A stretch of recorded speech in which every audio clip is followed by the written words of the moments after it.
Auditorium বে টার্মিনালে সেখানে অবকাঠামো উন্নয়ন নিয়ে মতবিনিময় সভার আয়োজন করা হয়েছে।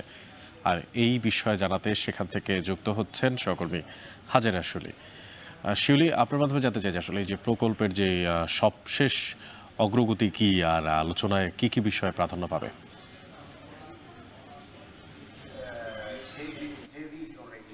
চট্টগ্রাম বন্দরের বে টার্মিনালকে বলা হয় ভবিষ্যতের বন্দর, অর্থাৎ চট্টগ্রাম বন্দরের যে বর্তমান যে বিদ্যমান সক্ষমতা এবং অবকাঠামোগত অবস্থা তা দিয়ে কিন্তু পর্যায়ক্রমে যেভাবে বিশ্ব বাণিজ্যের চাহিদা বাড়ছে এবং আমদানি রপ্তানি বাড়ছে, সেই চাহিদা কিন্তু মেটাতে পারবে না। তাই 2030 সাল নাগাদ চট্টগ্রাম বন্দরে কন্টেইনার হ্যান্ডলিংয়ের যে সক্ষমতা দাঁড়াবে প্রায় 5 মিলিয়ন টিউস, অর্থাৎ 50 লাখ টিউস, এবং বর্তমানে বছরে চট্টগ্রাম বন্দর 32 লাখ টিউসের বেশি কন্টেইনার হ্যান্ডলিং করছে।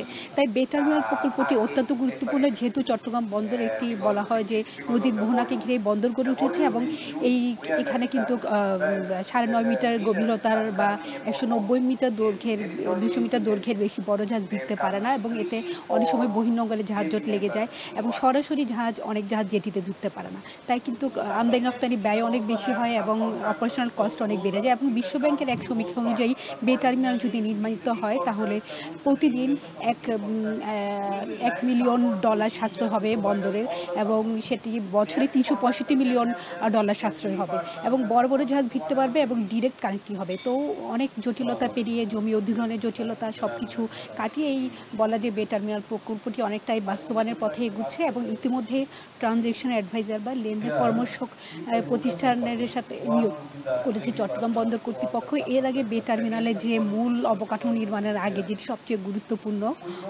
অ্যাক্সেস ব্রেকওয়াটার থ্রো এবং যেটি বলা হয় স্রোতরোধী প্রাচীর নির্মাণ এবং এক্সিট চ্যানেল বা নেভিগেশন চ্যানেল, যে চ্যানেল দিয়ে আসলে বন্দরে জেটিতে জাহাজে প্রবেশ করবে, সেটি নির্মাণের জন্য $650 মিলিয়ন অর্থায়ন করেছে বিশ্ব ব্যাংক, এবং সেটি কিন্তু এখনো কাজ শুরু হয়নি। এবং বন্দর কর্তৃপক্ষ আশা করছে, যেহেতু তাদের ট্রানজ্যাকশন অ্যাডভাইজার নিয়োগও হয়েছে এবং বে টার্মিনাল যে বিস্তারিত ডিজাইন বা নকশার কাজও প্রণয়নের কাজ শুরু হয়েছে, এবং তারা আশা করছে আগামী জুনের মধ্যেই এই প্রকল্পের ব্রেকওয়াটার বা স্রোতরোধী প্রাচীর এবং এক্সিট চ্যানেল নির্মাণের জন্য দরপত্র আহ্বান করা হবে, এবং আগামী বছরের জুন নাগাদ অবকাঠামো নির্মাণের কাজ শুরু হবে। এবং এই টার্মিনালটি নির্মিত হলে 2030 সাল নাগাদ চট্টগ্রাম বন্দরের কন্টেইনার হ্যান্ডলিং ক্ষমতা দাঁড়াবে প্রায় 5 মিলিয়ন টিউএসে।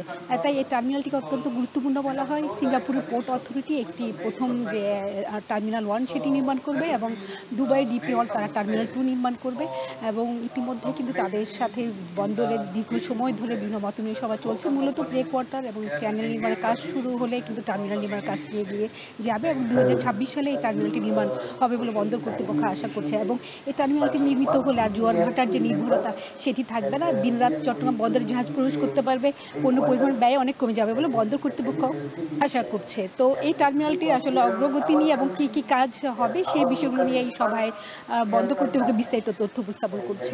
অনেক এই ছিল আমার কাছে এখনকার মতো বে টার্মিনাল প্রকল্প নিয়ে যে সভা তার সাথে। চট্টগ্রাম থেকে যুক্ত ছিলেন আমাদের সঙ্গে সহকর্মী হাজেরা শিউলি।